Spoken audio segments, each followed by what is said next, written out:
ಎಲ್ಲೋ ಒಂದು ಕಡೆ ಸೆಲೆಬ್ರಿಟಿಗಳು ಅಂತ ಬಂದಾಗ ಸರ್, ಈ ಲೇಟ್ ನೈಟ್ ಪಾರ್ಟಿಗಳಲ್ಲಿ ಅವ್ರ ಸುತ್ತಮುತ್ತ ಇರೋ ಸಂಗಡಿಗರನ್ನ ಹತೋಟಿಲಿ ಇಟ್ಕೊಳ್ದೇ ಇರೋ ಕಾರಣಕ್ಕೆ ಇತ್ತೀಚೆಗೆ ಇಂಥ ಘಟನೆಗಳು ಜಾಸ್ತಿ ಆಗ್ತದೆ ಅಂತ.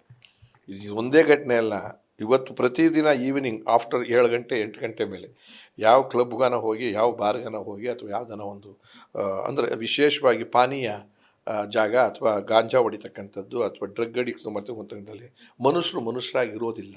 ಅದು ನಡೀತಿರ್ತಕ್ಕಂಥದ್ದು ರಾತ್ರಿ ವೇಳೆ. ಅದಾದಮೇಲೆ ಎಂಥ ವಯಸ್ಸಿನವ್ರು ಬಹುತೇಕ ಅಂತಂದರೆ ಎಲ್ಲ ವಯಸ್ಸಿನವರು ಭಾಗಿಯಾಗಿರ್ತಾರೆ. ಮೆಜಾರಿಟಿ ಯಾರು ಅಂದರೆ ಚಿಕ್ಕ ವಯಸ್ಸಿನವರು, ಯೌವನ ಇರ್ತಕ್ಕಂಥವ್ರಿಗೆ ಈ ಹೆಣ್ಣು ಗಂಡಿನ ವಿಚಾರದಲ್ಲಿ ವಿಪರೀತವಾದ ಆಸಕ್ತಿ ಬರುತ್ತೆ, ಉದ್ಯೋಗಕ್ಕೊಳಗಾಗ್ತಾರೆ, ಈ ಘಟನೆಗಳಾಗುತ್ತೆ. ಇದಕ್ಕೆ ಸರ್ಕಾರ ಹೆಚ್ಚಿನ ಗಮನ ಕೊಟ್ಟು ಅದನ್ನೆಲ್ಲ ಒಂದು ರೀತಿಯಲ್ಲಿ ನಿಲ್ಲಿಸ್ಬಿಡಿ ಅಂತ ನಾನು ಹೇಳೋಕ್ಕೆ ಹೋಗಲ್ಲ. ಯಾವುದನ್ನು ನಿಲ್ಲಿಸೋಕ್ಕಾಗಲ್ಲ ಈ ಪ್ರಪಂಚದಲ್ಲಿ. ಎಷ್ಟು ಸಾಧ್ಯವೋ ಅಷ್ಟೇ ಭಯ ಹುಟ್ಟಿಸಿ, ಆಮೇಲೆ ಅದಕ್ಕೊಂದು ಕಡಿವಾಣ ಹಾಕಿ ಟೈಮ್ ನೋಡಿ, ಆಮೇಲೆ ಆ ಟೈಮ್ ಆದಮೇಲೆ ಆ ಪ್ರಿಲಿಮಿನರಿ ಪ್ರಾರಂಭದಲ್ಲಿ ಇಂಥದ್ದು ಆಗುತ್ತೆ ಅಂತ ಸುಳಿಸಿ ಕಾಲ ಅನಾಹುತವನ್ನು ತಡೆದು ಶಿಕ್ಷೆಯನ್ನು ಕೊಡೋಕ್ಕೆ ಪ್ರಯತ್ನ. ನೀವು ನೋಡಿರುವಂತೆ ದರ್ಶನ್ ಅವ್ರನ್ನ ತುಂಬ ಹತ್ತಿರದಿಂದ ನೋಡಿದ್ದೀರಾ. ಈ ಅಪರಾಧ ಅಥವಾ ಆರೋಪ ಏನಾದ್ರು ಅಪರಾಧಿಯಾಗಿ ಹೊರಬರ್ತಾರೆ ಏನೋ ಗೊತ್ತಿಲ್ಲ, ಅದೆಲ್ಲ ಬಟ್ ಬಂದ ಮೇಲೆ ಬದಲಾಗ್ತಾರೆ ಅನ್ನೋ ವಿಶ್ವಾಸ ಇದೆಯಾ ಸರ್? ಬೇಸಿಕಲಿ ಕೆಟ್ಟ ವ್ಯಕ್ತಿ ಅಲ್ವೇ ಅಲ್ಲ. ನಾನು ಅವ್ರ ಅಪ್ಪ ಅವ್ರನ್ನೂ ನೋಡಿದ್ದೀನಿ, ಅವರು ಚಿಕ್ಕವನಾಗಿದ್ದಾಗ ನೋಡಿದ್ದೀನಿ. ಅವನು 170-180 ರೂಪಾಯಿ ತೊಗೊಂಡು ಸಿನಿಮಾದಲ್ಲಿ ನಾನು ಕೂಡ ಪಾತ್ರ ಮಾಡಿದ್ದೀನಿ. ಯಾವುದು ಅಂತ ಹೇಳ್ತೀನಿ, ಅದು ಜನ್ಮದ ಜೋಡಿ ಅನ್ನೋದರಲ್ಲಿ ಸೈಂಡ್ ಇಂಜಿನಿಯರ್ ಆಗಿದ್ದಂಥ ಶ್ರಮಜೀವಿ. ಏನೋ ಆಗಬೇಕು ಅನ್ನೋ ಛಲ ಇತ್ತು, ಹಠ ಇತ್ತು, ಏನೇನೋ ಆಗಬೇಕು ಅಂತ ಇತ್ತು.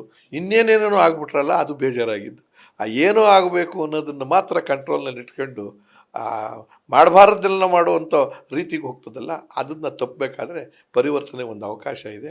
ಅಲ್ಲಿ 10 ವರ್ಷದಿಂದಲೇ ಬಂದಿತ್ತು. ನಿಮಗೆ 20-25 ವಯಸ್ಸು ನೀವು ಹೋದಾಗ ಗೊತ್ತಿತ್ತು, ನಮಗೂ ಅಯ್ಯೋ ಅನಿಸಿತ್ತು, ಎಂಥ ದೊಡ್ಡ ಮನುಷ್ಯ. ಆದರೆ ನೋಡಿ, ಆ ಮನುಷ್ಯ ರಿಯಲೈಸ್ ಆಯಿತು ಅಂತಲೋ ಏನೋ ದೊಡ್ಡ ಹೆಸರೇ ಮಾಡಿದ್ರು.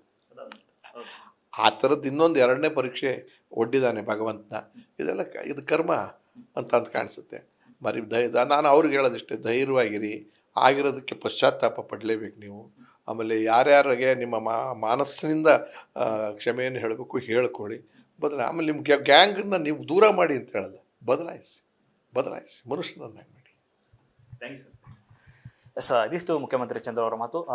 ಕ್ಯಾಮ್ರಾ ಪರ್ಸನ್ ಸೂರಜ್ ಜೊತೆ Lokesh first, Bengaluru news first, ನಿರ್ಭೀತಿಯಿಂದ ನಿಮ್ಮ ಪರವಾಗಿ.